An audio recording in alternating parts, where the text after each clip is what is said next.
Oilers Nation every day with your hosts, Tyler and Liam. Oh, we got another one. Let's get into it with the lead. I mean, come on, right? It's pretty good. It's pretty easy.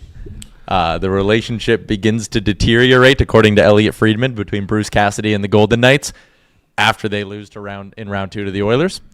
And then after the Oilers beat them, they spiral and have to fire their coach. Crazy, isn't it? The Pacific Division, baby. It's a wild place right now. Never a dull moment. They're calling it the Wild Wild West. Light. Yeah, I was going to say it. I don't know if it's quite the Wild Wild West, but either way, welcome into Oilers Nation every day. We are live from the Sports Closet studio. You can check them out at sportscloset.ca. Edmonton's chances of making the playoffs are almost at 100% according to Money Puck, which means you can probably go and get geared up for the playoffs with our friends at the Sports Closet. The show, as always, a presentation of Bet365. Check out Bet365's 3-goal early payout. When your team goes up 3, you get paid. It's that simple. Download the app today. It must be 18 plus. Please play responsibly. I actually almost got an early payout the other day.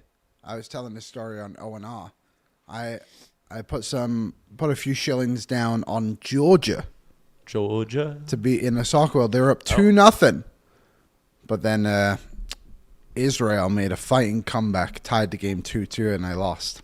But I was so close, I almost had them. So obviously, joking a little bit and saying the Oilers have ruined another franchise. There are other factors at play for all of these things. I will push back a little bit for you guys in the YouTube who are saying, why isn't Dallas on that list? Well, I don't think the Oilers have ruined Dallas. I think Dallas just can't beat Edmonton, but they're definitely not ruined. No, they're certainly not. They're still hunting for that divisional spot. I don't think that's necessarily come to an end yet, has it? But, yeah, no, Dallas is certainly not on the list. And also it's funny, too, because the list, obviously, Calgary and Vancouver, dismal franchises right now. But the LA Kings, for whatever reason, just continue to come back for more. It's a weird little kink they got going on down there in California. I don't really get it, but I do get it. Obviously, our friend Dennis Bernstein has told us like rebuilds don't really exist in LA, and rightfully so. But yeah, they just like a little bit of punishment. Could face him again. It's not out of the question. LA, Edmonton, first round. No, we did this whole exercise last week, but like LA is 4 points back of the Golden Knights with a game in hand. There's a very real chance that the LA Kings and the Edmonton Oilers still play each other in round 1. But, Liam, we ain't giving up on that top spot in the division yet, are we? No, but isn't that how they could play them? I know they can sneak in as well. They could catch Vegas, I think, is the most likely. Yeah, right, because they would. That's what I'm saying. Okay. Because if LA wins that game in hand, they're only 2 points back of the Golden Knights. Right, because obviously if they have more points, then got it. Yeah. That makes sense. So, obviously, the path to winning the division for the Edmonton Oilers is still not crystal clear. It's going to take a little bit of work on that front. They're 3 points back of the Anaheim Ducks, and Anaheim still has a game in hand. They're in action tonight. We'll touch on that a little bit later on. But, yeah, I mean, listen, the door's still open, and that's what the win on Saturday night did, right? It gave you just a little bit of belief that, hey, if you go on a run, if you go 8-2, there's only 8 games left. If you go 6-2, there's a real shot that you can do this thing. There is, and you need someone to do you a favor, essentially, on the Anaheim schedule side of things. Unfortunately, every team they play the rest of the way is not very good. Yeah. This is Anaheim's schedule the rest of the season. So they have Toronto tonight. That's more than just a game, to be honest. Obviously, Radko Gudas, comments, we'll probably get into that a little bit later, but Austin Matthews situation. That's something. Should be a win, though. They're on home ice against a bad team, missing their best player. They go on the road, play the Sharks. Should win. They return home against the Blues, who I guess they're not out of it yet either. They're pesky. Yeah, pesky is a good one. They've won 4 in a row. Another pesky team, the Calgary Lames. Again, just won't go away. See Blake Coleman's comment? No. He's like, this is not a good win for Team Tank. Something along those lines after they destroyed Vancouver on Saturday. Then they return back. They're at home again against Nashville. A tougher game. Nashville is in the playoffs. They've lost 3 in a row, though, but we'll call that one a loss, so 3-2. At home against the Sharks. At home against Vancouver. On the road, second last game against the Wild. Probably nothing game. And then they round out the season on the road against the Preds. So if they win the games they're supposed to and lose every game that they will be presumably be dogs in, they'll go 5-4. So that would put them at 5-4, would put them at 96, which again, probably a fair kind of worst case scenario record there for the Ducks. Like 5-6, 5-4, and it puts them at 96 points. So that would mean the Oilers need 13 points in their final 8 games. They would have to go 6-1-1 to win the division. 6-1. Well, here's their schedule. Okay, I'll do the same exercise. At home tomorrow against Seattle. Got to be a win. At home Thursday against Chicago. Got to be a win. At home Saturday against Vegas. Okay. Got to be a win. They've been on Vegas for a while. Yep, sure. That road trip, Utah, then San Jose. 2 wins. LA on the road. Win. Colorado. Loss. At home. Colorado at home. And then Vancouver at home. I mean, there's a path. Yeah, if one of those LAs or Vegas, one of them's a win, one of them's an OT loss, you lose to Colorado and you take care of business against the 4 teams out of the playoffs. Yeah. There is a path to them going the necessary 6-1-1 here to do this. And I get what iPhone in the chat, just go 8-0. Like, yeah, sure. I agree. And again, Anaheim is 6-3-1 in their last 10, same record as Edmonton, but they've had goaltending and defense issues. I should call it defense issues. Dostal really isn't the problem, but there's a path. If you would have lost, and I think that's just kind of the point, is if you would have lost on Saturday, there would be no path. Yeah, and Jack referenced it a few times. Yep.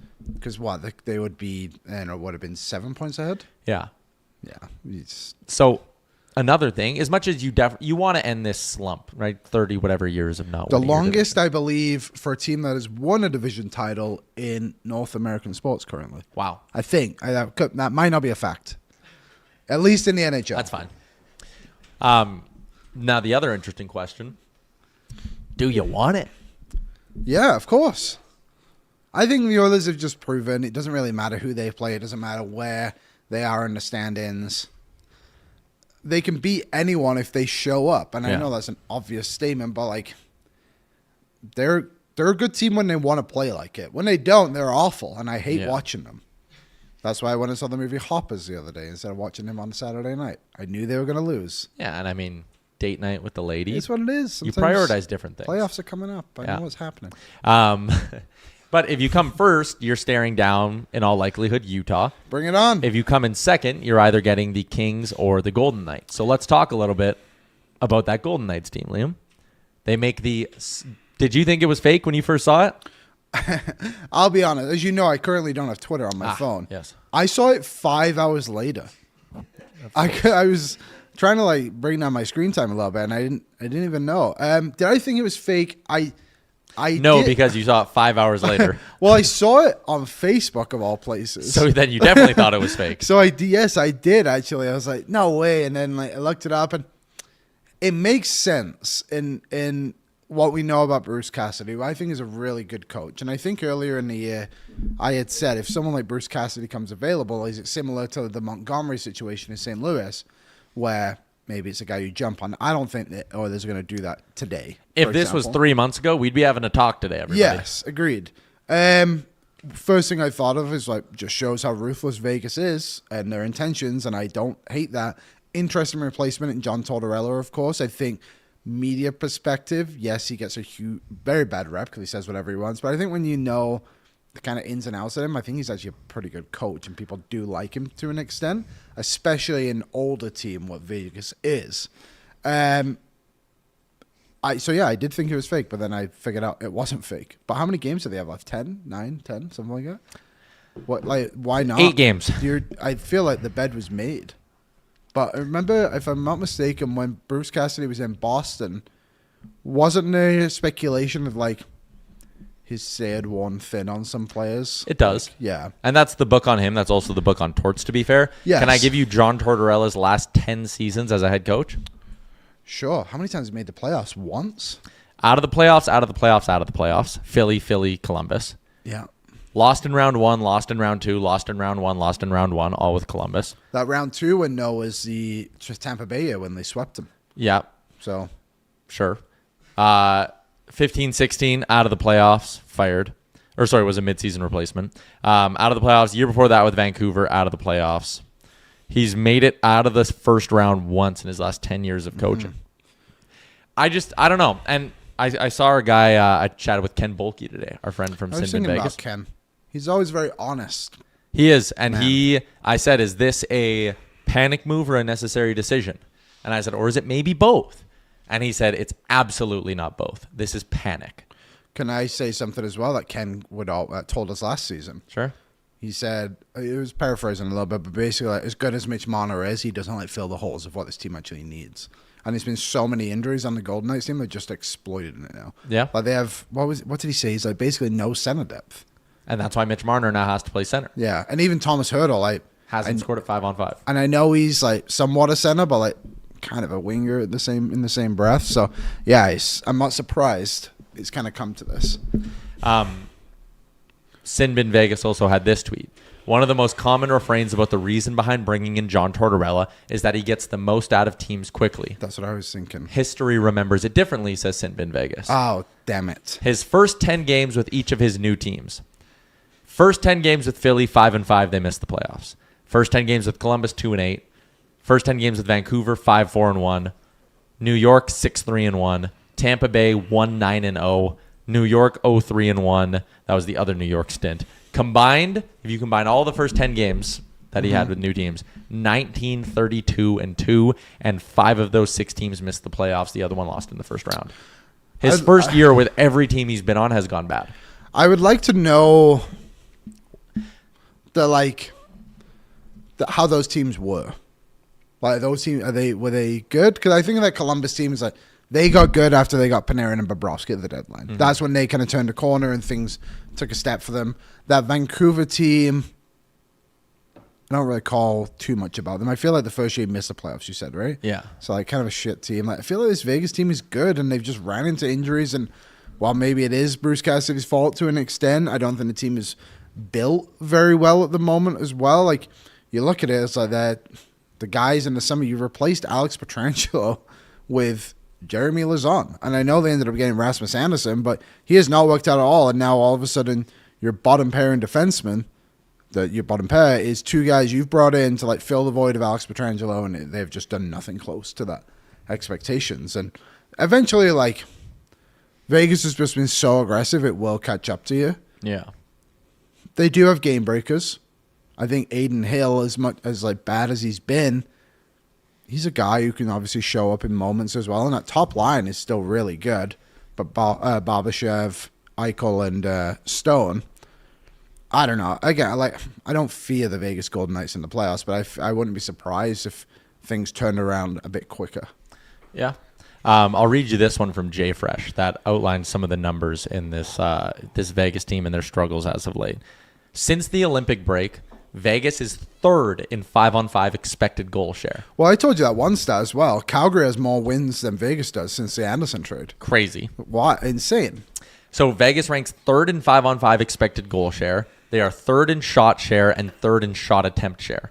So the 3rd best team since the Olympic break when it comes to generating offense and 5-on-5 expected goals. They've also allowed the fewest shots against per 60 and 3rd fewest expected goals against in that stretch.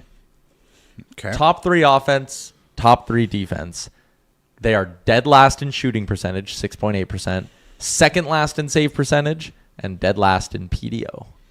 Coaching and luck, man. It got Woodcroft fired. It's gotten plenty of coaches before that fired. But if Aiden Hill doesn't have a save percentage in the 860s, Bruce Cassidy still has his job right now. Yeah, definitely. Because even the other guy, what was that one on the graphic here? Was it Akira Schmid? Like we talked the other week, right? It's like 890 is a new 900. Well, he has an 893, and he's perfectly fine backup for them. Can you want to do a little stand on our tiny little soapbox and do a victory lap? Sure. On what? Thought Carter Hart was the goalie who was going to lead a team. Oh my God! You got to operate like Vegas. You got to sign Carter Hart. I can't believe the Oilers let the local guy slip by. And you and I sat here and said, "Believe what you want about Carter Hart." Yeah. We were both kind of on the same page that if you feel good rooting for a guy like that, have at it. But we also said something else. We talked to goalie people. We talked to Carter Hutton. He hadn't played in 2 years. It's tough to come in. Tough to just resume playing goaltender, one of the toughest positions in professional sports at the highest level. Tough to just take 2 years off and be like, I'm good. What happened? He's terrible and he got hurt. Yeah. And I wouldn't bet on Carter Hart bouncing back. No. But there was a lot of people in the chat who said we're morons and all this stuff. The Oilers are staring down a franchise goalie who could lead them to a Stanley Cup. And he has an 880 something? 871. 871. Don't give him too much credit. Not 880. And can't stay healthy. I'd rather have Connor Hart, former Crusader. God, that guy had a bomb. He could rip the pill. He's got a hat trick in preseason once.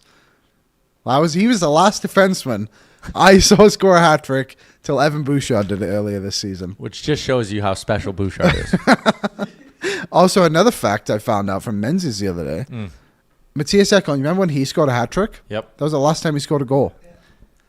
I know, it's crazy. Not though, exactly. Isn't it? I mean, it's just wild to think of. You wouldn't think of it. But he's been playing well, and I haven't noticed a negative thing around him. But no. Vegas again. I think this team is overrated in the sense of they're Vegas, they'll figure it out. Injuries always play a part with this team, good or bad, whichever way you want to look at it. I think Kelly McCrimmon has done a good job during his tenure, but I think this past summer overlooked a few things, and I won't say arrogance because I don't know that for sure, but there was just some guys who clearly weren't fitting the mold, and now Bruce Cassidy's lost his job. I think Bruce Cassidy's a good coach. I mean, at the end of the day, he's won a Stanley Cup. He's been to a Cup final twice. I think he was the coach that took Boston. We'll see what happens with Torts.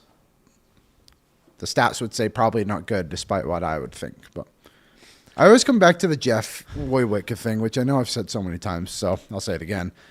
He was coached by, Hitchcock, Tippett, Torts, and there was one other guy who was a pretty notable coach. And he said Torts was the best coach amongst them.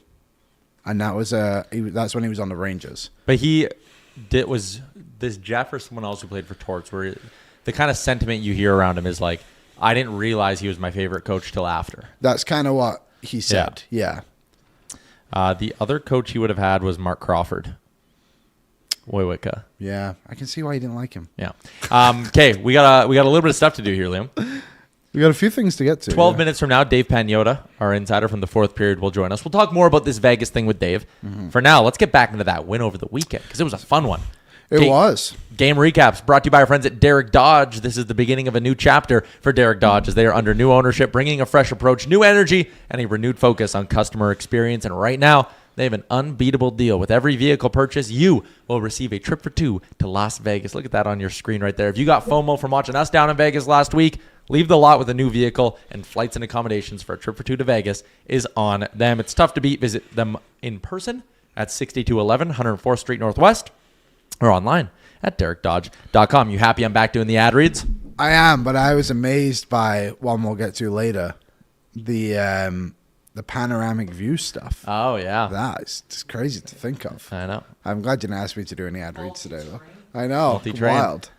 You know, I've been doing that read for 2 weeks before I know, left. but typically when you do the ad reads, I don't zone listen because I try to get stuff done.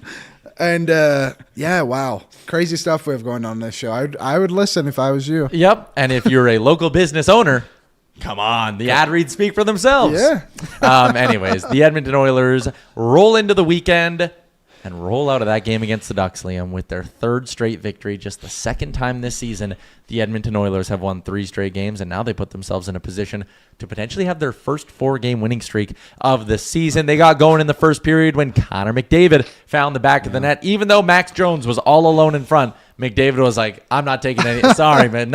Basically stick lifts Max Jones and puts the puck in the net. Connor McDavid up to 42 goals. Like I said, the Oilers have 8 games left.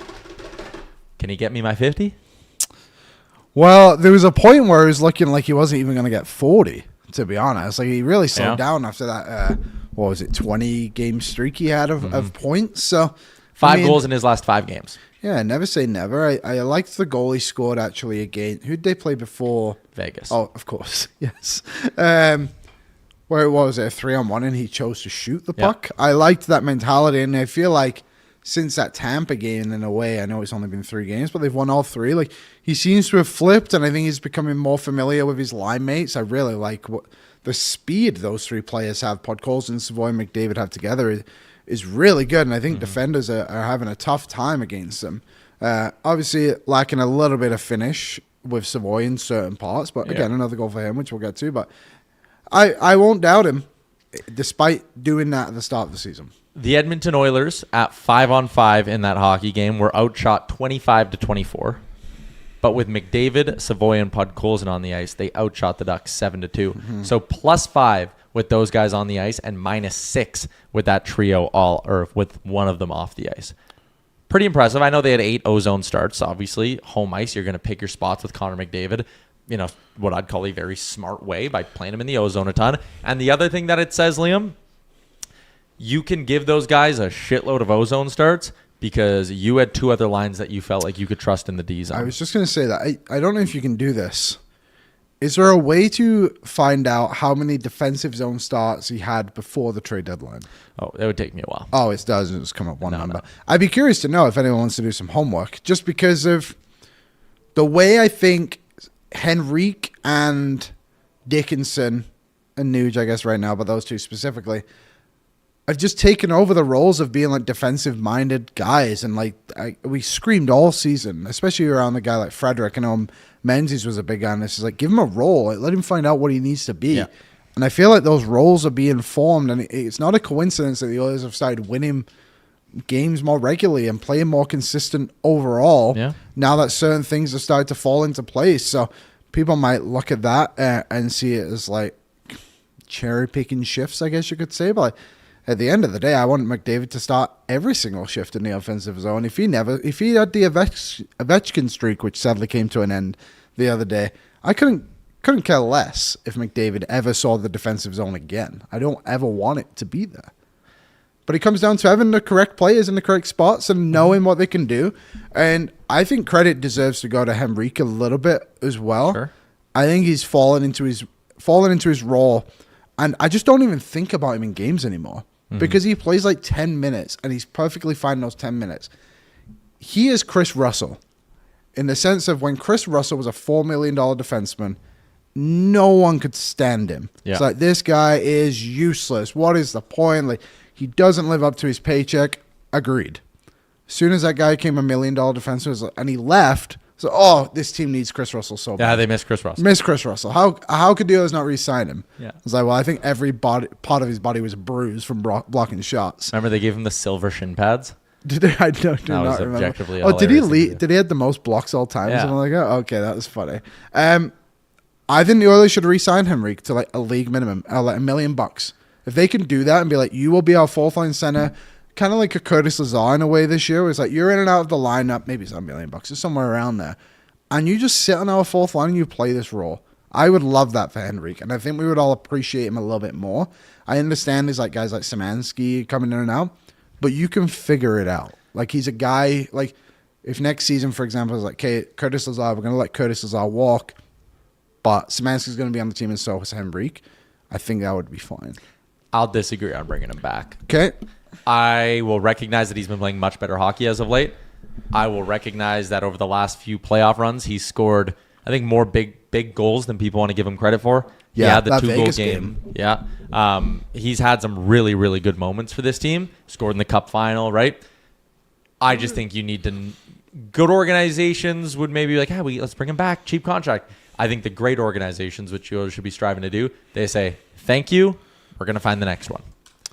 And I just think you have it. Like you have Szymanski, you have Hudson. You could look at bringing back Dickinson in your bottom six if you wanted to. I would bring back both. I don't think Dickinson's going to cost you as much as what his current contract is as a $4 million player. He does not score. No, he doesn't score. He has almost zero offensive identity, to be honest. I don't think you can have both those guys on your team next year. Dickinson and Henrique. Not enough. And you got to get younger. You can get younger and cheaper. Also, if Henrique's going to cost you 1.5, you just bring back Lazar for league min again. Right? Well, that's what I mean. Like, if Henrique can get him, if it's $1 million, I'm just saying $1 million's league minimum. I don't think Henrique's going to go lower than that. If he does, great, whatever. I think you can find. But it's just something I've been saying, and obviously the season needs to continue to progress in a positive direction. But I think having the familiarity around is vital, to be honest. And I think Henrique brings it. Honestly, I feel like Kapanen is someone you can replace easier than a Henrique. with a player within the organization. Like Kapanen, I think he's a good player, but he's also inconsistent. Where like last game, he took 2 minor penalties. Yeah. And it was a bad game from him. I know it's kind of cherry picking a little bit. I just say, I know if they replaced Henrique and he walked, like, I'm not going to, it's not a box I'm willing to stand on, or whatever the saying is. I just think it's like, he's doing a good job. Like, if you get him at nothing, then maybe it's an option. Well, okay, so let's look at the lineup for next year, and I don't want to go too far down this tangent. You know, let's save it. We'll do next year's lineup talk later because I want to get through the game recap because I know Pagnotta's coming. But I want to get back to, because I think you're bringing up an interesting line of thinking here, especially with Kapanen, and I want to kind of chart that out a little bit further. But let's keep talking about the hockey game. Matt Savoie, since the return from the Olympic break, tied for 41st in the NHL in 5-on-5 points, or in even strength points. That's pretty damn impressive. I was looking too. At least this was on Friday. It might have changed over the weekend. He is 3rd in rookies, 4th in rookie even strength scoring. Nice. The only guys ahead of him were, I think it was what's his name? Beckett Seneca. Who's very good. He's a very good player. Gabe Perreault and what's the other guy? Matthew Schaefer. Okay, wait, what was the number? Even strength points. I did it on NHL.com, so it's probably a little bit different. He's 10th on the year. Sorry, since the Olympic break. Since the Olympic break. Since the Olympic break. But even 10th. Since the Olympic break, he's second amongst forwards. Rookie forwards. Yeah, because it's only Beckett Seneca. The only guys ahead so he would have scored on Saturday, of course, so that would have put him against even strength points amongst rookies since the Olympic break. Is it just Seneca? It's just Snuggerud and Schaefer. Oh, maybe I got Snuggerud wrong with Seneca. Maybe. Well, yes. Yes. Unless Snuggerud had a hell of a game the other day. No.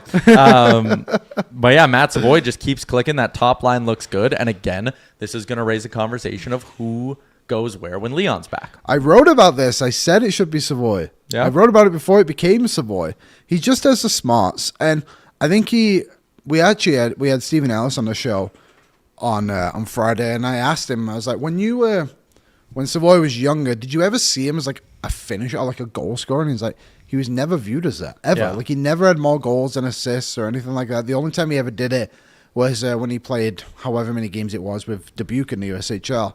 He's always just been an assist guy, but I think he will need to find that side of his game, but also too, I would not say McDavid's a finisher either. Like, no. McDavid talked the other day. He said that doesn't come naturally to me. So if the two of them can kind of balance it out in a way, and especially if with Podkolzin as well, like, surely one of the three of them will be able to finish an opportunity if they're aligned together. I don't know. I do wonder if it's Draisaitl instead of Pods, though. I'm very, very curious what they're going to do. I don't think that's out of the question. I think Nuge, Hyman, Pods could be a good line. I think Nuge, Hyman, Roslovic is the line. And that line looked good the other night. Roslovic scores his 20th of the year. It ends up being a massive one because he gives them a 2-goal lead. Then a minute 11 later, Savoie gets his 14th of the year. It's 3-0. And I think the Oilers maybe a little bit kick their feet up because the next shift, Beckett Senek comes in and scores. Mm-hmm. And good goal. To be fair, like, I'll give credit to Anaheim. They pushed, and eventually got through and scored a few. Yeah. I'll give credit to Edmonton in the sense of through the first 40 minutes of that hockey game, I thought they had a really nice effort. It was like they 50 minutes too. Dude, they outshot Anaheim 6-1 at 5-on-5 in the second period. Like, yeah, I think that was, again, pretty close to, not their A+, but that's what we would see. That's what we were seeing in the playoffs last year. Games like that, games against Utah, where like you just keep teams to the outside for the bulk of the night. They did get a few saves. Thought Connor Ingram was fine once again. But yeah, they're just solid. Just another solid win, I thought, for the Oilers. Yeah, I thought they played really well. I would even give them more credit and say they played well for basically 50 minutes. Yeah. And then Anaheim you can see why they've come back in so many games. They seem to be able to find that second, third, fourth gear and just keep pushing teams. And I thought the Oilers weathered the storm relatively well. I thought Ingram again gave him another really good start. We were discussing on the Friday show too. It was like, the last time he played a bad game was probably the San Jose game, the Brentford Ben game, when he really played poorly. But 939 was good. Played solid. He's up to an 893 now on the season, so he's about 3 ticks away from league average. Perfect. He has been, again, pretty good. I think some of these games aren't flattering to him, but like, the Tampa, Florida games like weren't flattering, but like he played fine. Like, again, he's given the Oilers everything they need. And we talked about how like, are they going to try, like people were talking about Jari for this game. And I said, you're crazy. Like for Seattle. Why wouldn't you play Chicago on for this past like game? Anaheim. Oh, no way. Right? They were like, if Jari's turning it around, you got to reward him. And it's like, no. Connor Ingram is your starting goalie till he's not. Tristan Jarry, because Jari's probably going to he might get Seattle. Because I think it's a worse offense than Chicago, so you maybe view it that way. Potentially, maybe. I don't know. Whatever it is, if Tristan Jarry gets 3 more starts this season and posts 3 shutouts, great. As long as Connor Ingram is still doing this, he's my guy game 1. Still breathing. As long What? As long as Connor Ingram's still breathing. That's a saying. Oh, yeah, I know it is. That's just great. That was just very funny of you to say. He's still breathing. Do divisional wins count as any form of tiebreaker? No, okay. No, it goes like regulation wins, and I think regulation overtime wins. I'm really like Seattle has kind of fallen out of the picture, haven't they, in a way? All right. Oh no. Oh, there it is. Oh, fuck. It's time to put the earpieces in, Liam. Come on, we're professional broadcasters here.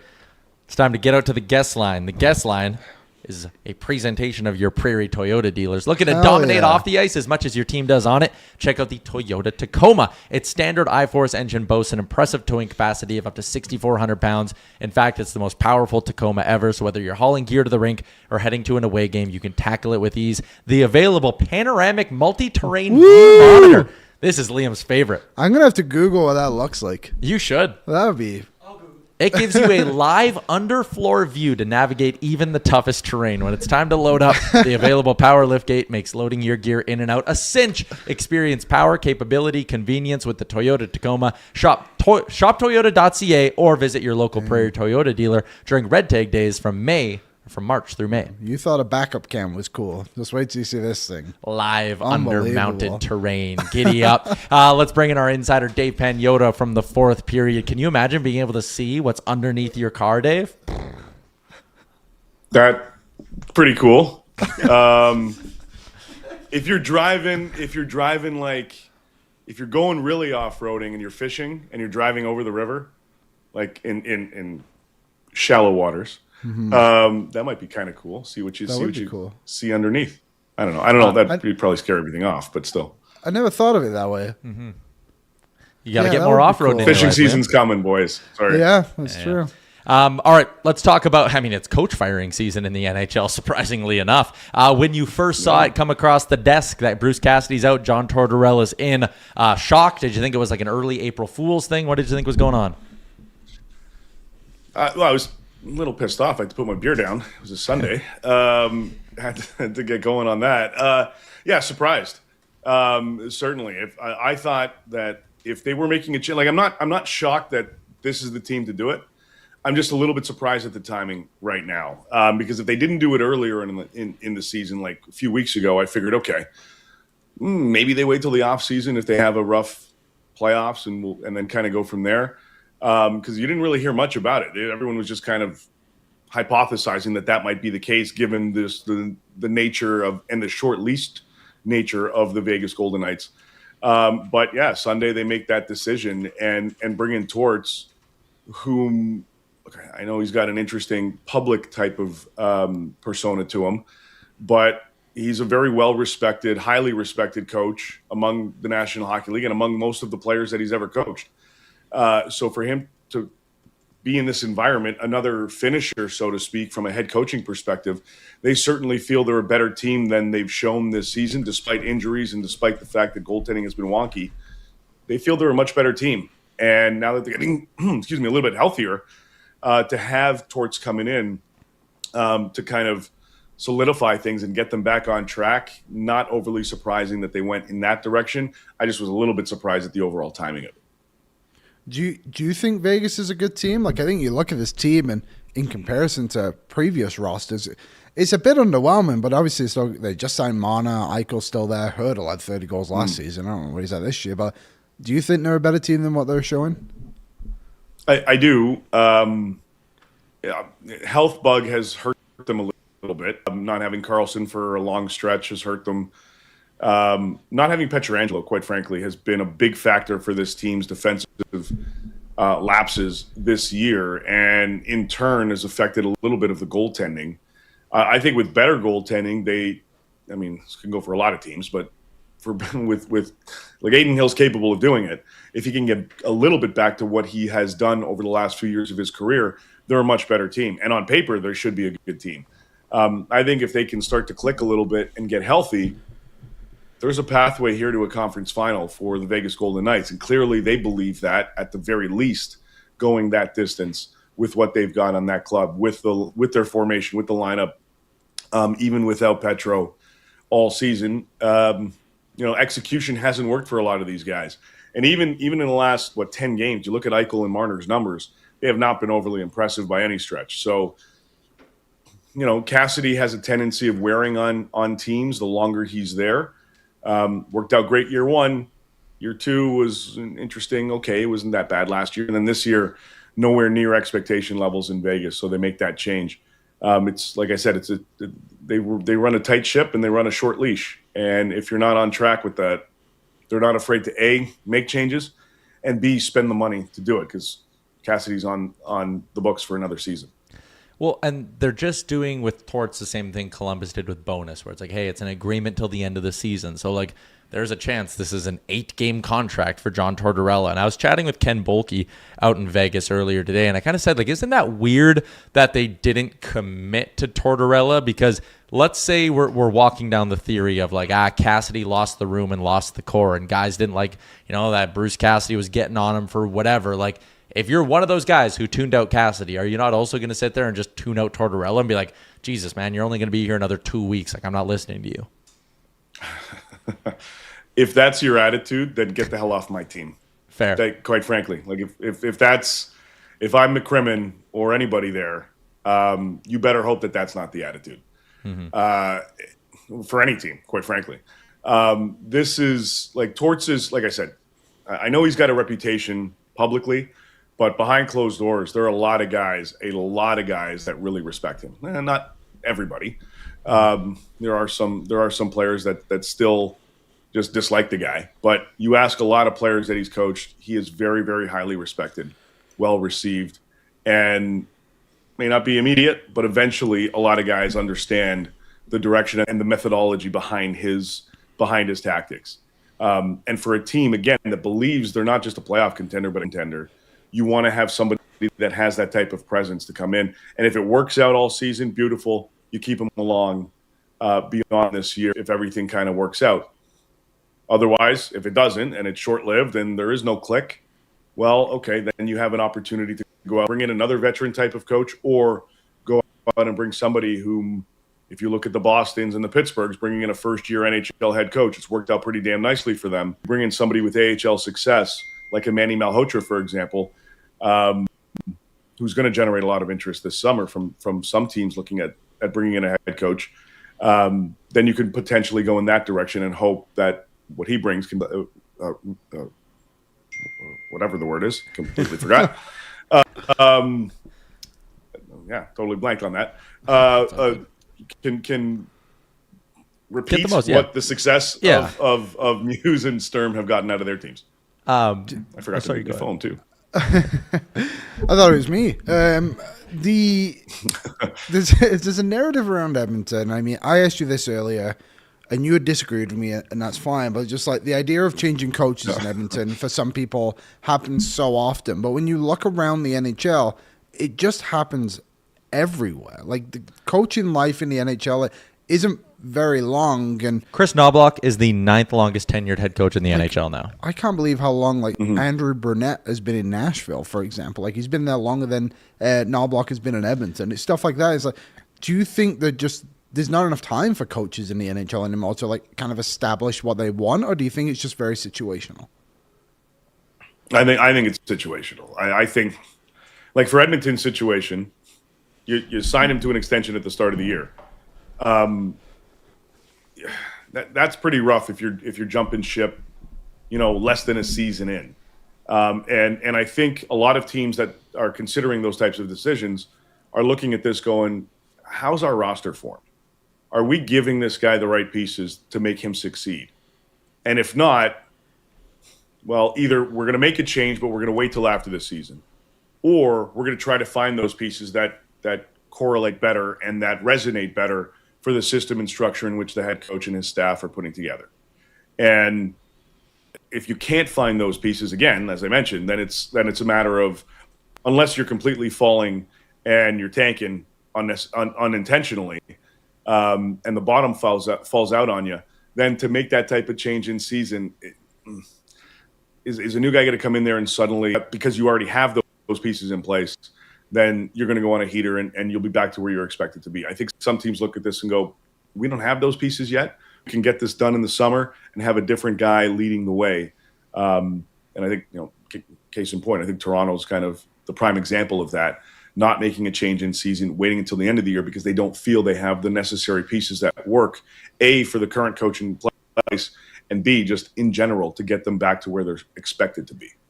I want to follow up on the coaching carousel and look ahead a little bit, but one more quickly on the Golden Knights, because our colleague Jeff Patterson threw out a really interesting chart, and it was how the Golden Knights have acquired every player on their team. 2 of them are left over from the expansion draft, and Carlson and McNabb. 2 of them are from the NHL entry draft, and Korzak and Dorofeyev, second and third round picks respectively. Everybody else is an outside add via free agency, trade, or waivers. And we've seen, some of the more recent trades on here. Anderson hasn't looked great since he came over. Some of these moves maybe haven't worked out. Like that Lausanne deal doesn't look great either. Is there a world where Vegas maybe sits there and reevaluates how they operate, or are they way too in deep with their sort of philosophy of trades and free agency and all that they're maybe just going to try to trade their way out of this? I think the latter. I think they feel their approach to this has worked.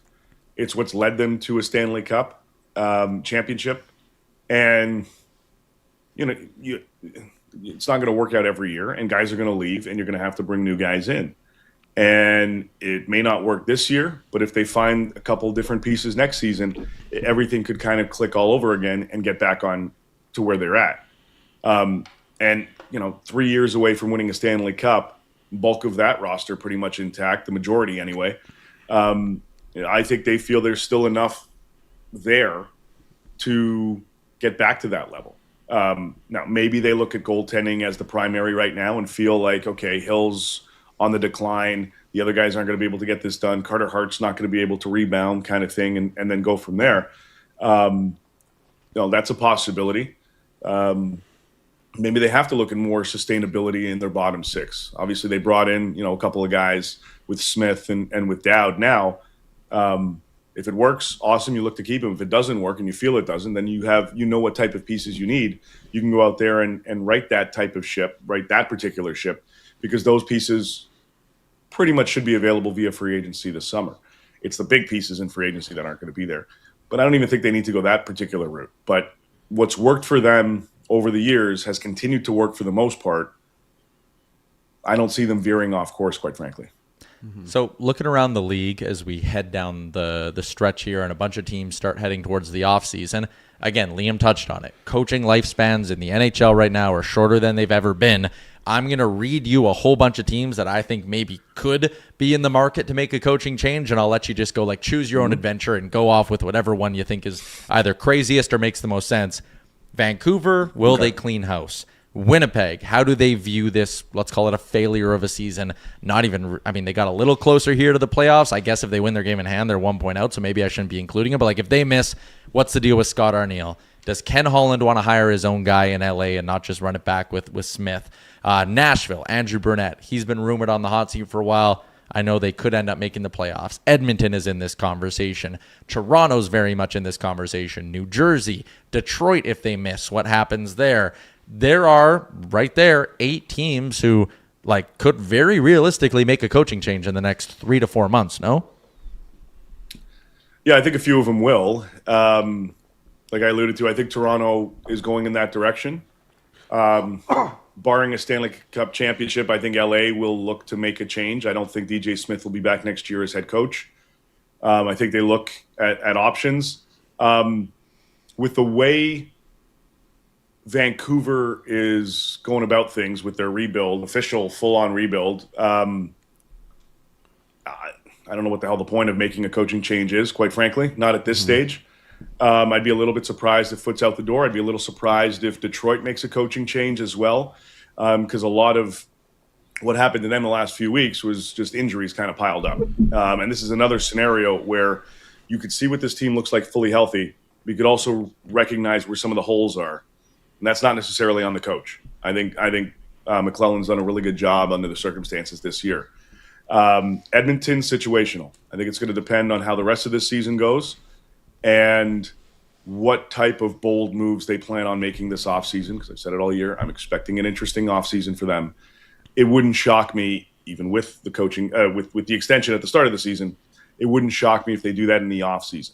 You get a full year in and then figure it out, even though that 3-year extension will kick in next season. So you got to bite down hard on that one. But it wouldn't shock me. I'd be surprised if Winnipeg does anything, because I think they view this as more of a roster construction issue versus style and not getting the most out of their guys. It's an impressive run right now that they're kind of veering back on track. It's showing, everybody in that organization that they've got a lot of good tools here, but not having that secondary scoring, not replacing Ehlers and not bringing in somebody else to stabilize a legit second line has been their downfall this year, and that's something they're going to look to fix in the summer. So I think those are, those teams are more geared towards sticking with their guys. New Jersey is an interesting one. I might put them in a similar category to that of Toronto, because even on paper, the Devils should be a lot better and should have had a better season. Even with the injury, again, to Jack Hughes, they should be in a better position. I thought they would have finished in a playoff spot this year. They haven't. It wouldn't shock me if they go in that direction, especially if ownership says, you got one more kick at this, Fitzy, and you better figure it out. We've had it just on the Oilers. We've had some discussions of like what you keep mentioning is like they're going to have a busy off season, potentially a big one. I guess where you've put it. But who do you expect? Impactful. Impactful, yeah. Sure. Have they started any contract negotiations with any of these UFAs right now, or are they kind of allowing things just to play out here before they get too far down the road? Ingram, Kapanen, Roslovic, Dickinson, Murphy, Rico. I'm killing that. I don't think they've had those conversations yet. Not in-depth ones anyway. I'm sure there's been in passing, we'll get to it, or they've had a loose conversation, initial conversation, but I don't think it's gotten to the point where they've activated negotiations. But I do think they're going to consider a variety of options. I think they're going to go after somebody that can fit into their top 6 legitimately this summer. And then it's the whole Darnell Nurse watch. What's going to happen there on that front? Does that factor into bringing in somebody in the top 6? Is it a separate situation? I think that'll be part of the conversation that they'll have in the summer. Obviously, the focus now is, playoffs, and let's try to get home ice at the very least, if not the division. So that's where the focus is and should be. But certainly, Bowman and company have, some ideas in mind based on how this situation is going to end. Or excuse me, the season will end. And that'll determine what direction and how they activate. All right. Last one. There was a bit of speculation last week. I think it was Gregor who said it. Do you think Draisaitl's really done for the regular season, or could we see him sneak in a couple of games at the end? If it means the difference between, home ice or division title or something like that, and it's one game left, maybe. That wouldn't shock me. If in the next week we start to realize, okay, this is where they're going to be, whether it's first, second, or third in the division, with 1 week to go in the season, with a few more games after the fact, if they've already stabilized that spot, then probably not. If it's up in the air, then we could possibly see something there. All right. Cool. But you said choose your own timeline's adventure. still in place overall, so that's a good sign. I said choose your own adventure with the coaching thing, and you chose all of them and answered all of them, which is why you're the best, Dave. It was great. Thanks for popping on, as always, and we'll chat again next week. Awesome. All right. See you guys. See ya. Man, my earpiece was bugging there. I know. Get these out of here. God damn. Actually, can you pull up that thing for Vegas again, Aaron? Because I got something I want to just... The roster compilation thing? Yeah, I find it interesting. And it'd be good to do this with Edmonton, and maybe I will, to be honest. But one thing I don't know if defend the Golden Knights is the right term for it, but I will. have they even had long enough to have drafted players be like part of this team? You know what I mean? Like how many, like from 2020 onwards. So like they've traded obviously guys like Brendan Brisson is still on this team, no? No, I think they traded him. Did they trade him? I think so. Or he's buried in the minors. Traded him. He's on the Rangers. Yep. I don't know who they traded him for. It was like a prospect dump for another prospect, I think. The only first-round pick that they've selected in the history of their franchise that's still here is Trevor Connolly from 2024. David Edstrom. Riley Smith. David Edstrom, they picked and traded for Hurdle. Yep. Zach Dean, they picked and then traded for Barbashev. Brendan Brisson, they traded to the Rangers. Peyton Krebs, they picked and traded for Eichel. Cody Glass, they picked and traded. Nick Suzuki, they picked and traded. And they picked and traded him for Pacioretty. And Eric Brandstrom, they picked and traded. I think it's just interesting. And I think that model, I understand. Like, and we all know how aggressive Vegas is. Yeah. I just think it takes so long for prospects to actually develop and become impactful NHL players. Like the Oilers, just an example. I know people don't love the way they've drafted and developed players over the years, but for the sake of conversation, since 2020, which I believe is when Kozak, the year before, it was 19, wasn't it? The only two players that are in the NHL, like full-time NHLers, are Holloway and Broberg, and they were drafted 2019, 2020. I'd be curious. I'd have to go through and look at other teams, but I just think my point is like it takes so long for players to actually get to the NHL and become impactful. Yeah. Like, I don't think that's like a reasonable criticism. And they've only been around for like 10 years. Yeah. Like their first draft was 20, whatever it was, 19.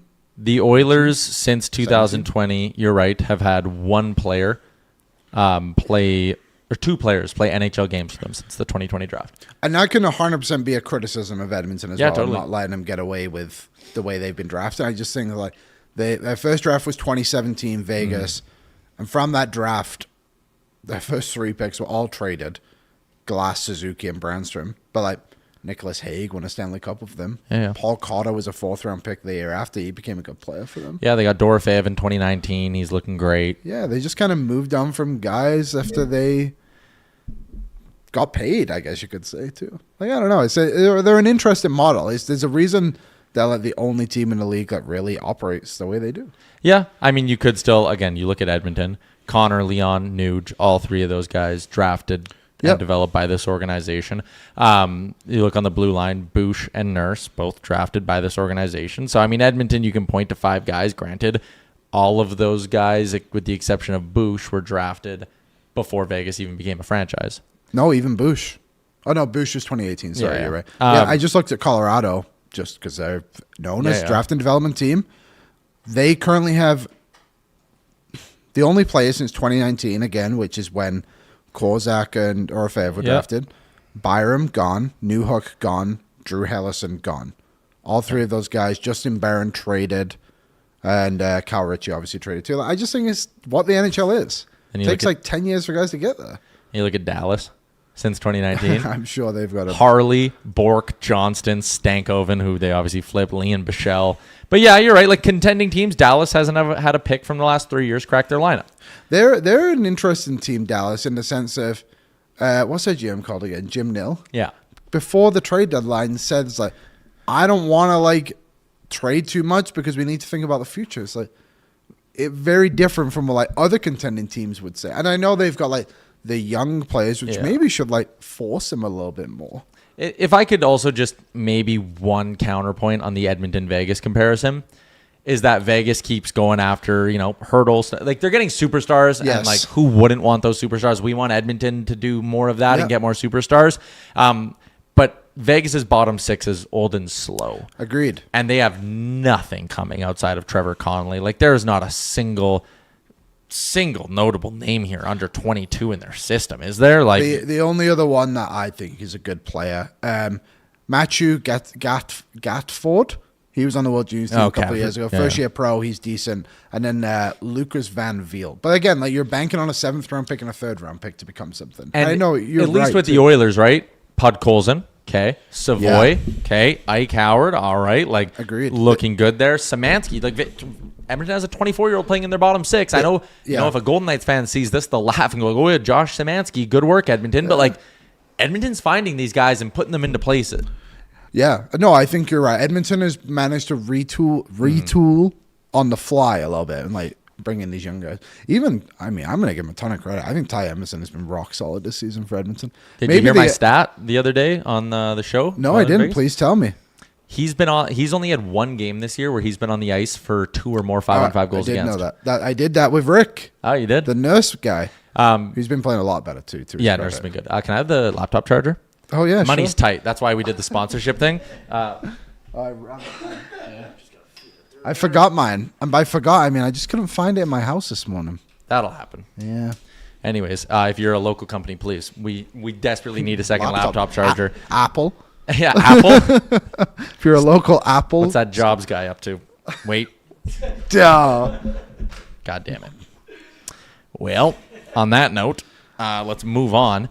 Let's talk a little bit about the Pillow Pacific. I know we're going in a bit of a wonky order. It's brought to you by our friends at Oodle Noodle, by the way. Take advantage of the value menu deal. Add 2 green onion cakes, 5 spring rolls, or 6 wontons to your order for just $2. Any signature or premium box. OodleNoodle.ca. Aaron's got his leftovers today. That's the best part about Oodle Noodle. Like, it's so good in the moment, but just knowing that when you get it, you also have lunch the next day. Yeah, the portions are big. Well, and especially when you do the value menu, because then you just eat 2 green onion cakes before you get to your main. Then you eat like a third of your main, and then the rest of it's good tomorrow. Guys, I even have some leftovers still at home ready to go. So you think I was cooking this weekend after Vegas? You were dead wrong. You landed in Edmonton at 3 a.m. Oh, yeah. And then had to do pre and post game in 8 hours. And I did pre-gaming by myself because Menzies was dealing with stuff. Oh, yeah. He was telling me about that.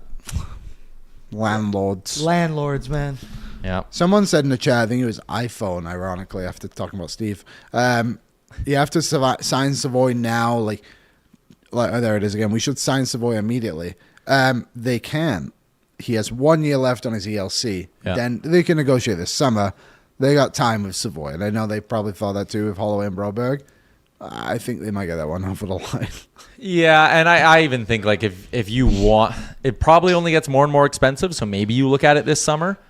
But like if you wanted to wait till next December or January to like make sure it's a sure thing, and then you want to talk to him about a 6-year deal, like do it then. Yes, agreed. I do think there is a really, really good path to him being a guy who maybe I'll use the term like a long bridge. Like you're not going to go 8 years with Matt Savoie. I don't think that makes a ton of sense. But he signed for his 23-year-old season. If you were to go to him and be like, hey, how does 6x4.5 sound? I know with Podkolzin they did the 3x2.9. Maybe it's even something like that. Like, hey, Matt, how does 3x3.5 sound, right? Yeah. I don't think you want to lock him in with 8 because that exposes you to a lot of risk. Trent Frederic.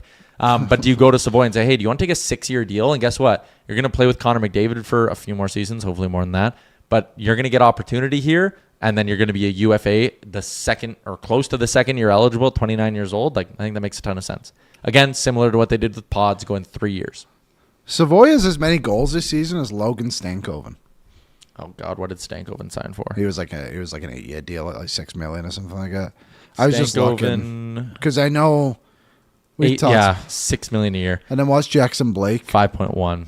Frank Nazar is probably another comparable. I think Nazar signed earlier, so he's less proven, but he's a much better player.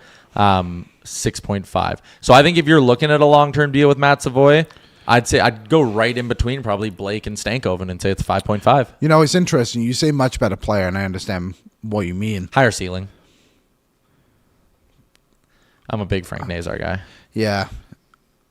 I think, too, opportunity has come a lot easier, and I don't mean that to discredit Nazar, but in a sense of like who's ahead of him in Chicago. And like he's obviously taken the opportunity. He's done a good job. But like we are now seeing the capability of Matt Savoie next to Connor McDavid. Like another season, like I would not be surprised if he had more points than any of those guys we just mentioned next season. Yeah. I think Jackson Blake's probably a better goal scorer. Yes, Nazar can play center better too. Also, like Nazar, he's played 114 games and he's 22 years old. But 114 games, 65 points already. Like I think he's just established himself a touch quicker. Savoie 7 or 9 games, 32, 31 this season. Yeah, it'll be interesting. I can't wait. I mean, it's good to have a player like this. Nevertheless, totally. All right, the Pillow Fight Pacific, Liam. Over the weekend. Utah beat the Kings. So, again, that was a big loss for LA because they're trying to catch down Vegas. They had a chance to make up ground, especially because Vegas lost to Washington in a shootout. They were down 3-0. They storm back and win. Storm back and get a point. Lose. Ultimately gets Bruce Cassidy fired on Sunday. And here's what's coming tonight. Vegas against Vancouver. Yeah. Evander Kane's 1,000th career game in Vegas. That should be a pretty easy trip for him. And Canucks fans, I went and read the replies on the post. Oh, yeah? They were all like, can this be his last? All that. Canucks fans are sick of him. Yeah. It's kind of... Do you give credit to Evander Kane for getting to 1,000 games in the way like his career is? Like I would have to look at the list. Like he's got to be one of the most surprising players to make it based off reputation and also injuries. Like that injury he had with the Oilers literally kept him out for a full season, and obviously he ended up with that cut on the skate as well. Oh, from a skate, sorry. I mean, congratulations, I guess. I think he was a good Oiler, and he did a really good job when he was here. The 11th player from the 2009 draft class to hit 1,000 games. Damn, 11. Probably, I wonder how many former Thrashers played. Well, I don't know. 1,000. So he's the 11th. Riley Smith is at 983. He could be the 12th from that draft class because he's still playing, but he'd have to get another contract. He might not get another contract. There is 2 guys still from this draft class that I can see. A few actually. So Kane's 11, Riley Smith could be 12. The next guy at 958 career games, Oiler, 2009 draft class. Is that 958 career games? Eberle. No, he is an Oiler right now. Oh, sorry. He was from the 09 draft class, though. No. Eberle? 09? Or was it the 08 class? Yeah, he was the year before. 08. My apologies. I don't know. On the Oilers right now at 958 career games. This is a very easy thing for you to get. Just pull up their DFO lines. I'm not moving on until you get it. Okay, let me look. There you go. 2009 draft. Okay. Process of elimination here. Ekholm? There you go. Attaboy. It is always fun when you can toy with something. Like, I have the answer, so it's really like, come on, how can you not get it as I stare at it? For a 4th round pick, it's a big one. Yeah. Yeah, that is actually pretty crazy. He will be, all the other guys who've done it, except Ryan O'Reilly, have been first-round picks. That was a really good first round, eh? 2009, Tavares. Yep. Doughty. Yep. 3rd overall, I don't remember. Duchesne. Then obviously Kane. Yeah. And was it Luke Shen? Braden Shen. Nice. And then OEL. And then Kadri. To sit there and go 7 in a row, it's pretty good. To all hit 1,000 games in a draft is actually like. Would there have even been another class who did that? 2005. But like again, the first bust isn't until number 8 at Scott Glennie. Like, wow, great Bailey player in Edmonton now, Scott Glennie. Really? Hey, he lives in Edmonton. He works in JP. He's a coach in the JPHL. Yeah, I mean, even the 2005 draft, Crosby, but then there's like Bobby Ryan, Benoit Pouliot, Carey Price didn't make 1,000 games. That's true. Yeah, like this one again, you could argue that the first true bust wasn't until 6 at Brûlé. Yeah, the true bust. But again, just using that benchmark of 1,000 games is just crazy. Someone said maybe the draft class from 2003. That one had Nathan Horton at 3, who only played 626, and Nikolai Zheredev. Oh, actually, 2006 was a great draft class too. Johnson 1,000 games, Eric Johnson 1,000 games, Jordan Stahl, Taves, Backstrom, Kessel, Derek Brassard, Attaboy, BB. Kyle Okposo, and then 8th overall was Peter Mueller. He only played 297, so there you go, kind of similar. Yeah, so 7 of them found a way to get there. Trevor Lewis, first round, 1,000 games. Claude Giroux, Nick Foligno, they were all in the first round. Jeff Petrie, 1,000 games in the second round. Lucic. So yeah, I can't find one that's more than the 7 in a row though to all get to 1,000 games. That one? Oh, more than 7. More than 7. 7's the mark. Yeah, pretty there cool. you go. Can you click games played, Aaron? Just order it. Ooh, you know who's gonna do it? Who's that? The 2013 draft. Oh no, they won't. 2013 NHL. It's gonna be close. They could potentially go 10 for 10 if Jonathan Drouin can find a way to just find his second gear here. What year? 2013. Oh, Drouin is McKinnon, Barkov, Drouin, So McKinnon and Barkov are getting there. Drouin is at 666. Yeah. So he's got to play like another 5. Well, he's got to play another 6 or 7 years. Yeah. But then it goes Seth Jones, Elias Lindholm, Sean Monahan. They're all going to get there. Nurse is going to get there.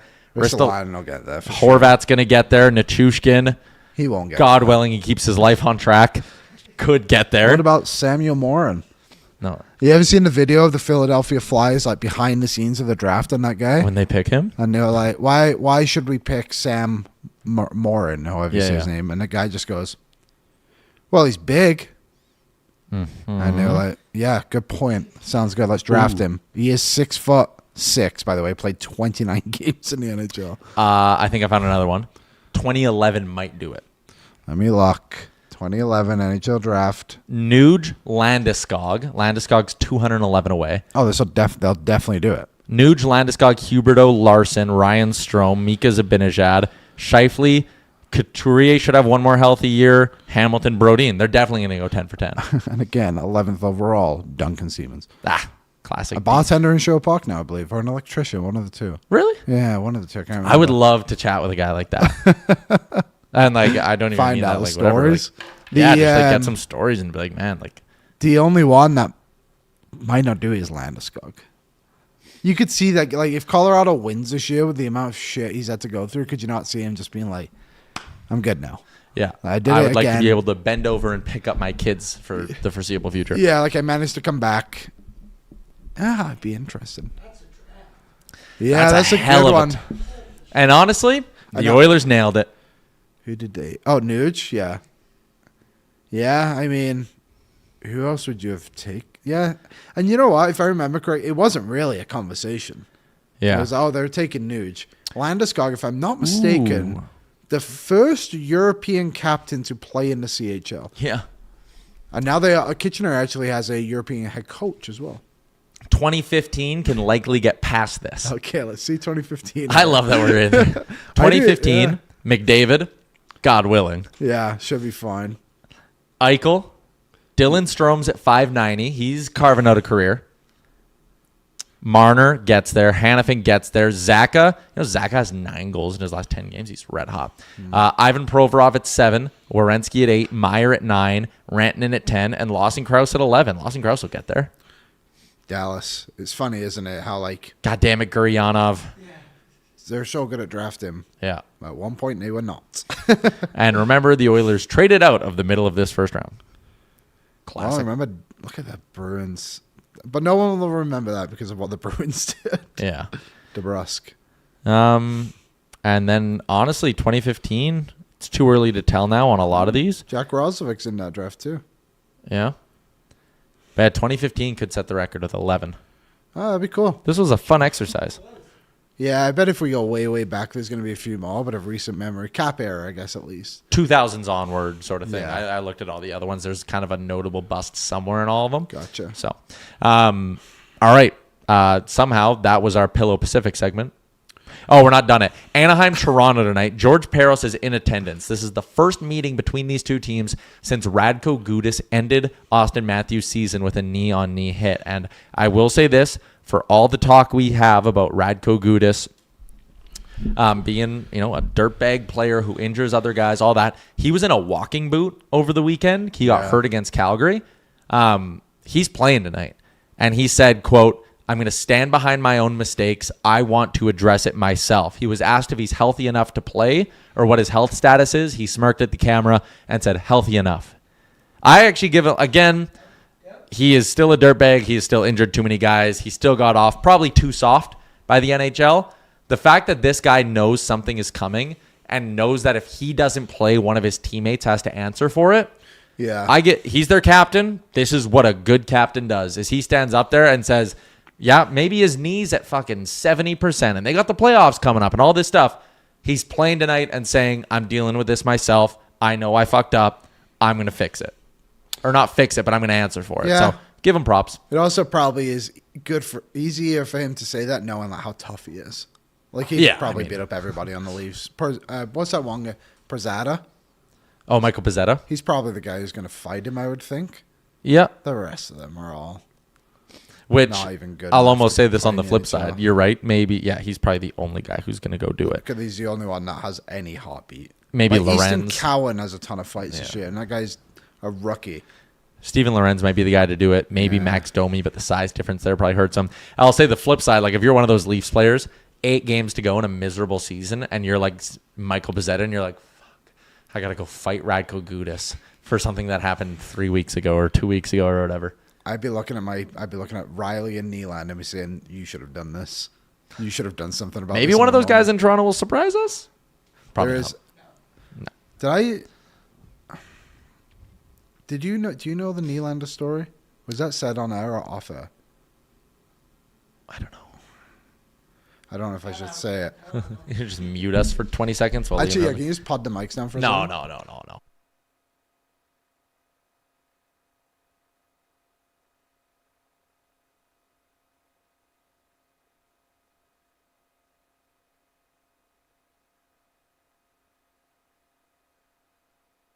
All right, guys, we're back. That's the worst thing. That's horrible broadcasting. Everyone in the chat's like, what the fuck? That's an off-air one. Yeah, I want to know. I'm excited to know who told you that. I can't remember. All right. Oh, I do remember. Because I have another story along those lines. Okay, good. They're going to fire Berube. That's the gist, I think. Yeah. Yeah. Who can read lips? I did actually say the full thing. John. Oh, they can probably read your lips. Those are some pretty It's distinct like words. an NFL play caller. You got to Yeah, you had to get your hands up, Liam. Ah, whatever. Someone said we can hear you. I think I was. I The don't think I gatekeeping was, is insane. whatever. John Tortorella, sticking on the Pacific Division, addressed the media. John Tortorella said he won't be making any changes. Well, you can't. He texted Bruce Cassidy last night to thank him for having the team where it is. That's like if a dude bangs your wife and is like texting you like, hey, man, shout out. That was awesome. Come on. That was awesome. I'm sure Bruce Cassidy really appreciated that message. Yeah, I appreciate that one. I guess, like, who would have been another option? Because, I mean, like, they're not going to bring back Pete DeBoer. Yeah, as a coach, like, I don't know who's really on the market. Ken Hitchcock? Probably not.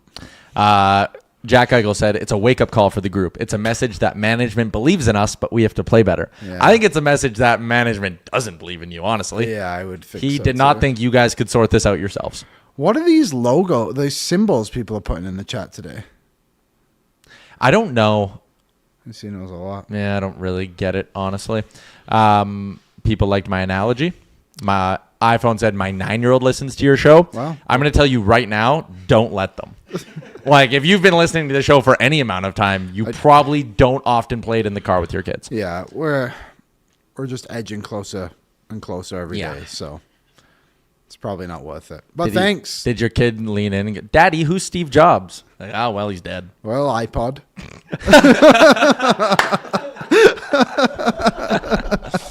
That's good. All right. I don't understand what this symbol is. I don't get it either. All right, shout out to the Pillow Pacific. Let's get back into the Oilers talk here before we wrap up the show, Liam. The Edmonton Oilers took to the ice today at practice, and we have some notes. And those notes are a presentation of Truck Month, Liam. It's Truck Month, and that means it's your opportunity to get into a 2026 GMC Sierra 1500 Pro Graphite Crew Cab at 0% financing for 72 months. You're getting a 2-inch factory lift with off-road suspension, a powerful 5.3-liter V8 engine, and a commanding presence that demands attention. Hurry in to go see the Sierra 1500 Pro Graphite Crew Cab in person and take advantage of Truck Month before it ends. 2 players on the ice today for the Oilers, Liam. Only 2. Well, 2 notables. Colton Dach and Trent Frederic both skated today. Not in the regular line combinations or line rushes, but that with 16, 17 days to go in the regular season, a pretty good sign that both those guys are back in skating. It is good. We actually haven't seen the Oilers healthy since the trade deadline. I know only Lazar was out, but still, he's a guy who's been in the lineup for most of the season. So, be curious to see how everything plays out, to be honest. Obviously, the Oilers have, Jones, Szymanski. Is there one other guy's on emergency recall too? Maybe. Yeah. Oh, no, they've called up Hamlin. He went down, and so Gerventi will go down too. But, it'll be they just good. did an hour ago since Treventi. He's gone okay. Yeah. He was fine. Actually, probably less than fine, but nevertheless. If Colton Dach is coming back into this lineup, who I think was playing well before, I feel bad for Max Jones. I think Oil to the Max deserves to be on this team right now. And again, like we did the kind of a fill in the blank on Friday, didn't we? I said I think him and Szymanski should probably be given the opportunity in the playoffs. I think they've both played very well. And Jones, he's been really, really solid. He's found his role and played it to perfection. I'll do you one better. I don't think Max Jones does come out when Colton Dach comes back. I mean, I think it's Lazar. I wonder about the penalty killing. Who do you still? But I mean, you still have Dickinson. Dickinson, Kapanen's been playing a little bit more. Dickinson, Rico, Kapanen. We're getting to the end of the year, so McDavid's going to start killing. Pods. Savoie's obviously a major penalty killer. Yeah, I think they still have more than enough penalty killers without Curtis Lazar. Yeah, that's probably fair. I wonder about the right shot stuff. Is Dickinson a right shot? He's a lefty, right? Mm-hmm. Yeah. I wonder if they really care about that. But again, what a good problem to have. You're having guys step into your lineup and perform at a level, and I think it shows a bit of a unity that the Oilers have found. Totally. If both Freddie and Dach are back at any point, that's probably where Jones comes out. And then when Draisaitl's back, I think both Dach and Jones are out.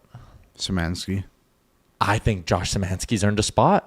Unless they really, really want the toughness on the fourth line and like that physicality, maybe Szymanski comes out for a Dach or Jones. But like, I could see night one of the playoffs, I could see it being McDavid, Draisaitl, Savoie, Nuge, Hyman, Roslovic, Dickinson, Podkolzin, Kapanen, Szymanski, Rico, Frederic.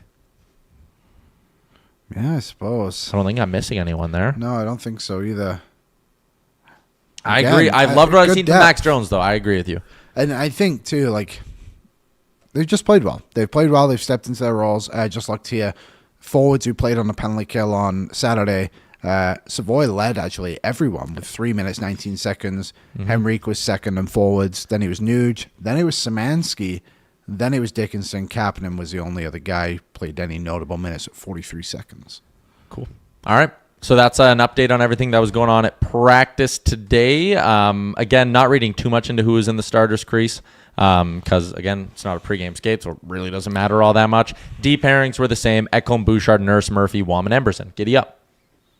Done well. Yep. Emberson, I like him. Keep going. Nurse has been better as of late. That penalty kill in overtime against Vegas, oh my God. The three of them, him, Nuge, Murphy, and Ingram, too. I guess the four of them. Mm-hmm. The only reason they won that game is because of those four players. And I mean, huge credit as well for them to get up the ice, to get the shot away, which led to the face-off. To not just be gassed, hit the blue. And it was 4-on-4, so you could have dumped it in. It wouldn't have been as crazy as dumping it in 3-on-3. You're right, to get that face-off and to just find a little bit more gas in the tank, that was awesome. That was really good. There you go. That's some Oilers talk. Our practice report brought to you by Truck Month. It's your opportunity to get into a 2026 GMC Sierra 1500 Pro Graphite Crew Cab and get $6,000 cash purchase credit, Liam. That is unbelievable value. Take advantage of Truck Month before it ends. Wrapping up the show with a little bit of what's trending and what's going on around Edmonton. It's brought to you by the River Cree Resort and Casino, your home for great performance. Musician and comedian Morgan J is bringing the Goofy Guy Tour to Edmonton on May 23rd. The 9 p.m. show is already sold out, so a second one has been added at 6 p.m. Catch his wild style of interactive auto-tune. Tickets are going fast. Get yours, rivercreeresort.com. Like we said, May 23rd, 9 p.m. show, sold out. Only chance to get in, the 6 p.m. show. Get your tickets for all these amazing shows and events at rivercreeresort.com or at River Cree box office. River Cree Resort and Casino excitement. Bet on it. What's trending around the world? Did you see the end of the Duke UConn game? Legitimately one of the most stunning finishes. Have you been living under a rock? How did you not see that? Can you pull it up for him? Yeah. I didn't see. What? I can't believe. So Duke is up. Duke's the 1 seed. UConn's still a high seed. What are they, probably 4? Something like that. Yeah. They were up 19 points in this basketball game. Did Tracy McGrady play? They're up 19 points. It comes down to the end. Excellent reference. UConn makes a huge bucket. There is 10 seconds left. They are down by 2 points. So what are you thinking?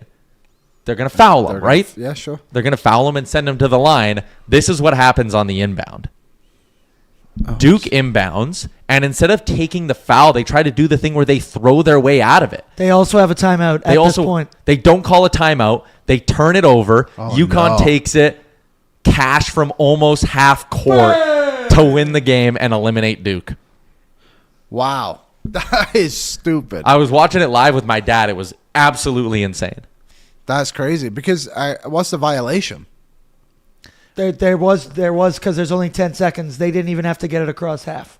They could have just literally held the ball and been fouled. They had timeouts. This is like an all-time fumble. This is an all-time shot. This is up there with Leitner. I think Villanova won on a buzzer beater. This is, dude, they were getting their teeth kicked in by Duke, and then that's the madness. This is March. Yeah, no, I've not been really dialed in on March Madness. I like watching it at the office, but I've been watching a bit of the hockey madness, actually. Oh, yeah. Shout out to Colby Cohen. Shout out Colby Cohen, yep. Just in general? He's on the broadcast. Oh, is he? Yeah. I did not. I thought you were just calling him out for the color commentator, doing the off-ice interviews. Oh, cool. I've just been kind of catching scores, I guess, and looking up the goals. Sorry, Colby, I didn't know that. That's been really fun. There was a crazy story. Merrimack College, who is in Hockey East, I think they're in the Boston area too, or somewhere over there. They had a bit of a Cinderella run, I guess you could say. Made it to the Frozen Four. They were the 8th seed in Hockey East and won. So they knocked off the 1, 2, and 3 seed and won Hockey East. So there was technically no Boston area teams in the Frozen Four for however long, which if you're into college hockey, like BU or BC typically makes it one of the two, and they just didn't. And I mean, the amount of players they have. They did end up getting eliminated by North Dakota, but that was really cool. Gavin McKenna's Penn State were knocked out, and they turned out to be like a big thing. I think the way the NCAA fans have taken to Gavin McKenna is quite frankly ridiculous. Like, they're just so against him because he chose to go to Penn State because they offered him the most money. They're also a really good program, Penn State. They've done really well over forever, right? So I think that was just kind of a shame the way the league took to him. Michigan looks dominant. They beat up Minnesota, I think it was yesterday. Yeah. Beat them up pretty good. But the Western League playoffs are going on right now too. The V's are up 2-0. But there was a crazy game against Brandon and Calgary, what would have been Friday night. Went to triple overtime and finished 1-0 to the Calgary Hitmen. It was honestly one of the most entertaining games I've watched from a junior hockey level. That has literally one goal. Oil Kings are tied 1-1 with Saskatoon. David Lewandowski obviously playing for Saskatoon as well. Gus got a really good goal yesterday. Yeah, he did. And guess who was there watching him? The Germans. Yeah, they're around. So that was cool. Yeah. Other stuff from around the weekend. How about the Toronto Blue Jays? Tell me about it. Starting their season off with a bang. Kevin Gausman, opening night, goes out, strikes out 12. Dylan Cease, second game of the year, strikes out 11. Eric Lauer, third game of the year, strikes out another 9. It was the largest strikeout differential in a series in baseball history. Wow. Yeah. What a poster. And they're doing their 50th anniversary, so everything's like retro looking and cool. That is wicked. That guy looks like Jay Happ in the top picture. Yesterday on the broadcast, after he struck out 9, Jay Happ? Caleb Joseph was like, he reminded me so much of J.A. Happ No way. Yeah. I did not watch, I promise. So you didn't watch any of the baseball this weekend? No, I didn't. I forgot it was starting. So I can't get your thoughts on the automatic ABS. No, you can, because I've seen a lot of highlights. I love it. These umpires are awful. All of them. There was one guy... CB Buckner. He got dinged back-to-back pitches by Eugenio Suarez. And then, can you explain why? Because they play Boston, right? Yeah. Why did that guy not? Trevor Story. Why did he not appeal? Did they run out? Because you only get 2. So guys, like what happened in the games against Oakland, like Oakland clearly had like a team rule that you couldn't use it early in the game because they were getting rung up on pitches that were like, oh, that wasn't a strike, and they weren't challenging. Gotcha. And then later in the game, Oakland challenged, I think, one of them. But I think what we're seeing is that guys are very scared to get it wrong. Because if you burn one of your team's 2 challenges, like you're just kind of hooped. And I love it that they're saving it for late in the game. Because like the drama, there was the one where I think the Jays had a guy down to a 1-2 count. Whoever it was late, and it was game 2, so it wasn't Hoffman. But like paints the corner, isn't a strike, and Kirk just immediately taps. They pull it up, strike 3. Nice. And like the crowd reactions are great. It is so good. Do you think that? I guess my first question: how quickly is this? Takes going? maybe 7 seconds. Oh yeah, Quick. it seems like it's quick from the highlights I've seen. Yeah. How long do they get to tap their head? It has to be the first movement you make. Okay. So if Oh, you're so a you batter, can't you really can't think watch. Like if you take your hands off your bat and put them by your side, that's your movement. You can't challenge it. Gotcha. I wonder too. So what was I getting? Buckner? Yeah. I wonder if a team is like, they're like, oh, he's the home play guy today. We're doing it. Like, Yeah, we're doing like, it early. Like don't you might be just afraid. you might get the buck on an umpire being like, oh, this guy's awful, and Yeah. we're just gonna go for it.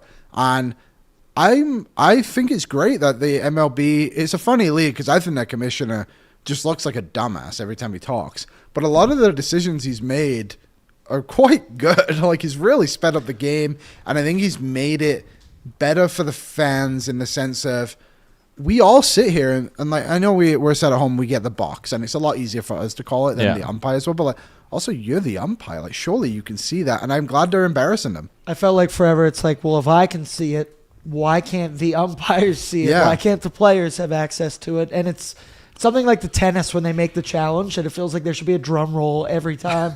It's like intensity building. Oh.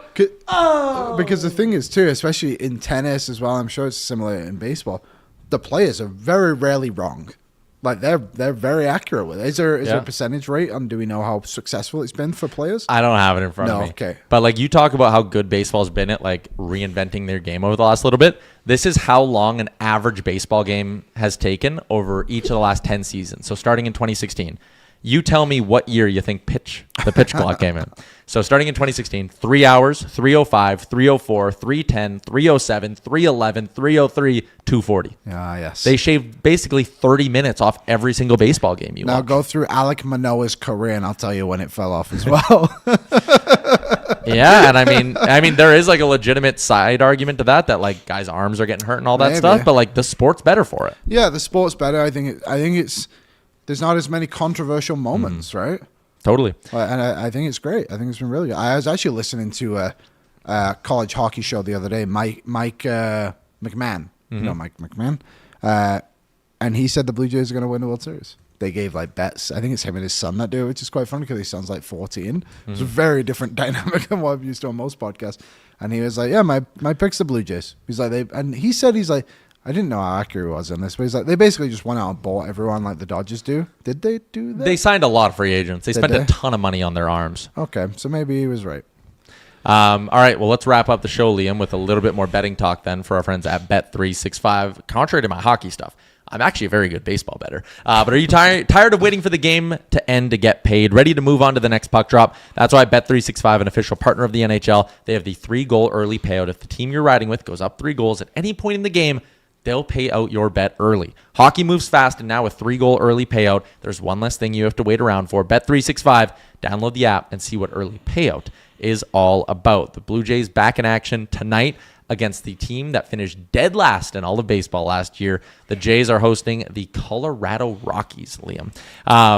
No Charlie Blackmon tonight. No Charlie Blackmon tonight. This should be, knock on wood, pretty straightforward night for the Blue Jays. We're going to see the return to Major League Baseball for Cody Ponce, who was one of their big offseason acquisitions last year. He pitched in Korea and was just absolutely disgusting. This guy was averaging like 12.7 strikeouts per 9 innings, like unbelievable stuff from Cody Ponce last year. So, yeah, I'm looking for him to basically get a ton of strikeouts tonight in this game against a really bad team. So take the Jays to win the first 5 innings, take the Jays on the spread. Cody Ponce's number is, I'm pulling up his over-under right now.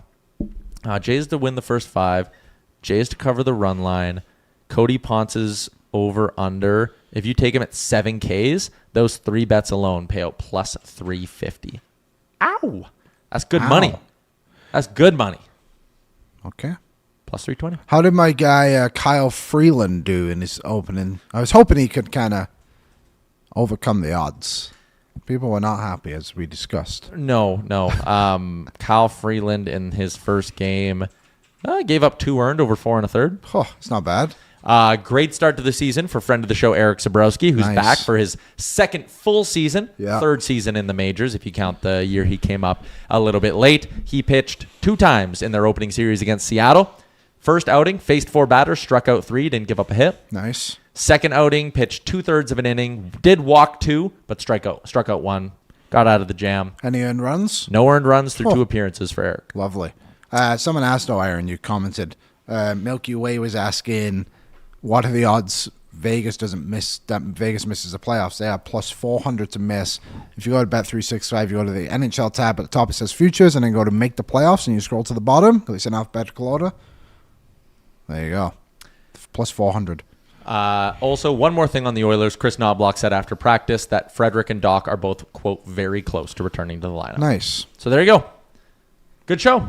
Great That show. 90 minutes flew by. Felt good to be back in studio with you. Yeah, it was good. It's a lot better than doing it online. Someone has asked are we going to discuss the contract stuff that we would discuss after? We forgot. We will do that maybe tomorrow. We'll come prepped tomorrow, too. Maybe we'll do it Wednesday because there's a game tomorrow. Oh, no, Jay would be good to have that conversation. Yeah, we can flip it into an Is It Cake. Whoa. Now we're talking. Damn. My fiance, lovely lady. We have a meeting we got to get to. Okay, she is she likes to make wedding cakes. And she started making our wedding cake yesterday. Your fiance is making your own wedding cake. Yeah, because she had to do it for her sisters. One of them was celiac, one of them was a dairy stuff, and it just becomes easier to do it yourself. So she started to make it. My God, it was good. It's good. But cake. you're already eating it? Well, she's practicing. It's like doing different techniques. All right. They do cake testings. Liam's just doing his I'm own. just figuring it out. It's not good for my diet, but it's good for my lips. Tomorrow, game day edition of the show. Can't wait. Oilers, Kraken, Tonight. tomorrow. First 4-game heater, potentially. Maybe. I said we were a 4-game heater away from solving all our problems. We've got to get those T-shirts going again. Yeah. All right. Thanks for tuning in today, everybody. We will see you tomorrow back here, Noon Mountain. Oil up. Big game for the Chiefs tonight. What's up, Nation citizens? If you enjoyed today's episode of Oilers Nation every day, make sure you hit the subscribe button here on our YouTube to not miss any of our content. We got you covered from interviews, insight, analysis, everything you need to stay up to date on everything around the team. Hit that subscribe button so you don't miss a video.